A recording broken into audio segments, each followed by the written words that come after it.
স্বাগত ডিবিসি সংবাদে। আপনাদের সাথে আছি আমি জানাত সাথী। এবার জানাবো খবরের বিস্তারিত। বুয়েট শিক্ষার্থী আবরার ফাহাদ হত্যা মামলায় হাইকোর্টের রায় আজ। এ বিষয়ে বিস্তারিত জানাতে উচ্চ আদালত থেকে সরাসরি যুক্ত হয়েছেন সহকর্মী মিজান আহমেদ। মিজান, আলোচিত এই মামলার রায় ঘোষণার কার্যক্রম শুরু হয়েছে কিনা, আসামিদের মধ্যে কতজন আদালতে উপস্থিত আছেন, সব মিলিয়ে আর কি তথ্য আছে আপনার কাছে জানাবেন।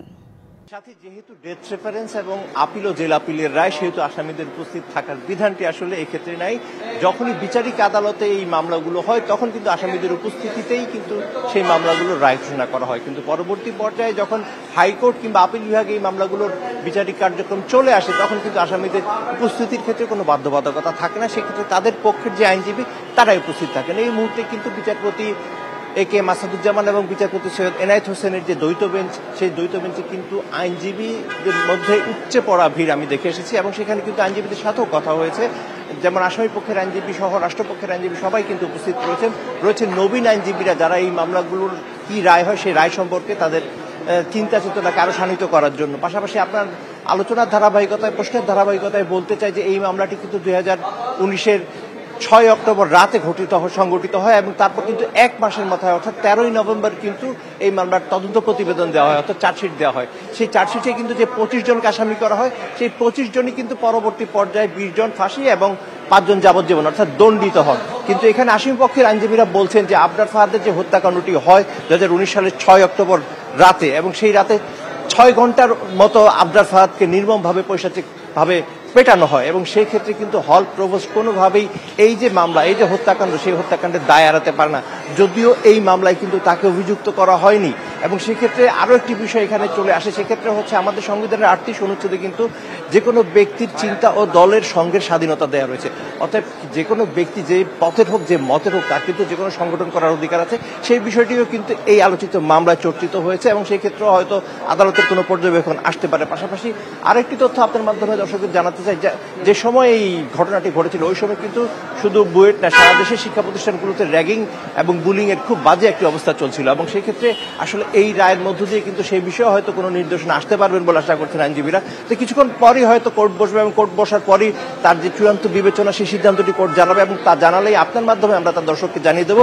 ফিরে যাচ্ছে স্টুডিওর সাথে আপনার কাছে। নিশ্চয় মিজান, মামলার রায় ঘোষণা পর্যন্ত আপনি থাকুন, আমাদেরকে জানাবেন বিস্তারিত। ধন্যবাদ। 4 দিনের বাংলাদেশ সফর শেষে ঢাকা ছেড়েছেন জাতিসংঘ মহাসচিব আন্তোনিও গুতেরেস। 9:55 তাকে বহনকারী একটি ফ্লাইট হজরত শাহজালাল আন্তর্জাতিক বিমানবন্দর ছেড়ে যায়। এ সময় তাকে বিদায় জানান অন্তর্বর্তী সরকারের পরিবেশ, বন ও জলবায়ু উপদেষ্টা সৈয়দ রিজওয়ানা হাসান। এদিকে অপতথ্যের বিরুদ্ধে লড়াইয়ে জাতিসংঘের সহায়তা চেয়েছেন প্রধান উপদেষ্টা ডক্টর মোহাম্মদ ইউনূস। শনিবার রাজধানীর একটি হোটেলে জাতিসংঘ মহাসচিবের সম্মানে আয়োজিত ইফতার অনুষ্ঠানে তিনি বলেন, অপতথ্য ছড়ানো থেকে আমাদের রক্ষা করুন, বাকিটা আমরা সামলে নিতে পারব। অনেক মতপার্থক্য থাকার পরও একটি নতুন বাংলাদেশ গড়তে দেশের মানুষ ঐক্যবদ্ধ বলে মন্তব্য করেন ডক্টর ইউনূস। গত বছরের জুলাই আগস্টে সংগঠিত ছাত্র আন্দোলনকে ঐতিহাসিক আখ্যা দিয়ে অধ্যাপক ইউনূস বলেন, শিক্ষার্থীদের কাছে অস্ত্র ছিল না, ছিল কেবল তাদের জীবন। আরও বলেন, শিক্ষার্থীরা স্বাধীনতার জন্য, নিজেদের দেশ ফিরে পাওয়ার জন্য এবং নিজেদের পায়ে দাঁড়ানোর জন্য আন্দোলনে নেমেছিলেন। জাতিসংঘ মহাসচিবের সফর বাংলাদেশের মানুষের জন্য আনন্দ বয়ে এনেছে বলেও মন্তব্য করে প্রধান উপদেষ্টা।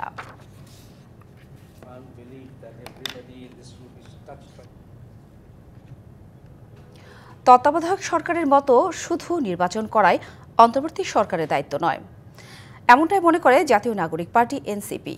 দলটির সদস্য সচিবের দাবি, বিদ্যমান সংবিধানে কিভাবে জনপ্রত্যাশা পূরণ করবে সে ব্যাখ্যা বিএনপিকে দিতে হবে। তবে সংস্কার, বিচার ও ভোট কোনোটার জন্য কোনোটা পিছিয়ে যাওয়া ঠিক হবে না বলে মত বিশেষজ্ঞদের।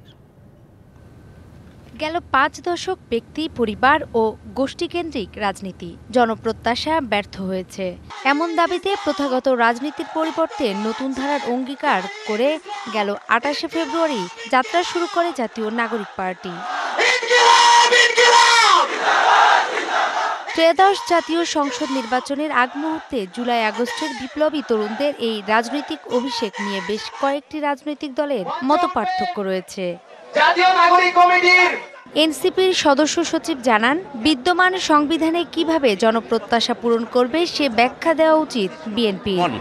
কেয়ারটেকার গভর্নমেন্ট যেভাবে শুধু নির্বাচন করিয়ে দিয়ে তার দায়িত্ব সম্পূর্ণ করে, অন্তর্বর্তীকালীন সরকার তেমন নয়। অন্তর্বর্তীকালীন সরকারকে বাংলাদেশের 54 বছরের ঘুরে ধরা যে রাষ্ট্র ব্যবস্থা সেটার সংস্কার করে নতুন একটি রাষ্ট্র ব্যবস্থা আমাদের সামনে হাজির করবার দায়িত্ব তাদের উপরে রয়েছে। কেন গণপরিষদ নির্বাচনের প্রয়োজনীয়তা রয়েছে সেটা ব্যাখ্যা করছি। বিএনপিকেও ব্যাখ্যা করতে হবে যে কেন বিদ্যমান সংবিধানের অধীনে থেকেই সংস্কারের মধ্য দিয়ে এই সংকটের সমাধান করা সম্ভব।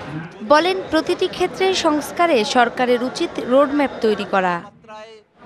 সরকারের জায়গায় দলীয়করণের একটা প্রভাব আমরা দেখেছি ইতিমধ্যে। আমরা চাই যে বাংলাদেশের সার্বিক যতগুলো জায়গা আছে, শিক্ষানীতি, স্বাস্থ্যনীতি থেকে শুরু করে নিয়ে প্রত্যেকটা জায়গাতেই পরিবর্তন প্রয়োজন, সংস্কার প্রয়োজন। সেক্ষেত্রে সরকার যে কমিশনগুলো গঠন করেছে সেই কমিশনগুলো ঐক্যমত্য কমিশনের থ্রোতে কাজ করবার জন্যে অলরেডি উদ্যোগ গ্রহণ করেছে। আমরা চাই সরকারের তরফ থেকেই স্বল্পমেয়াদী, মধ্যমেয়াদী এবং দীর্ঘমেয়াদী সংস্কারের যে কার্যাবলীগুলো আছে সেটা নিয়ে তারা রোডম্যাপ প্রকাশ করুক। অবশ্য সংস্কার যেমন দরকার তেমনি জাতীয় নির্বাচনও জরুরি বলে মনে করেন রাজনৈতিক বিশ্লেষক। তাই একটির জন্য আরেকটি পিছিয়ে যাওয়া যৌক্তিক নয় বলেও মত তার।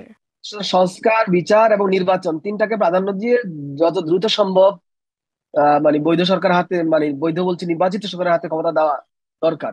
এটাকেই হাইলাইট করছে না কেউ, যে তিনটা কাজই কিন্তু গুরুত্বপূর্ণ। অথচ তিনটা কাজ খুবই ইম্পর্টেন্ট। মানে যত সময় যাচ্ছে তত প্রস্তুতি নেওয়া কঠিন হয়ে দাঁড়াচ্ছে। অনেকে মনে করছে যে ইচ্ছা করলে নির্বাচনের প্রস্তুতি নেওয়া যায়, তা না। একটা বড় সংকটের মধ্যে দিয়ে এখন দেশ আছে। সংবিধান সংস্কার রাজনৈতিক দলগুলোর ঐক্যমত্য ছাড়া সম্ভব নয় বলেও মনে করেন অধ্যাপক মাহবুব। নূপুর মাহমুদ, ডিবিসি নিউজ, ঢাকা। রাজধানীর ধানমন্ডিতে সিপিডি কার্যালয়ে জাতীয় বাজেট 2025-26 এর সুপারিশ উপস্থাপন করছেন গবেষকরা। সরাসরি যুক্ত হচ্ছে সেখানে। বাংলাদেশে মদ, সিগারেটের ক্ষেত্রে 200% পর্যন্ত, গুঁড়া দুধের ক্ষেত্রে 45%, বিস্কিটের ক্ষেত্রে 30% শুল্ক হার নির্ধারিত ছিল।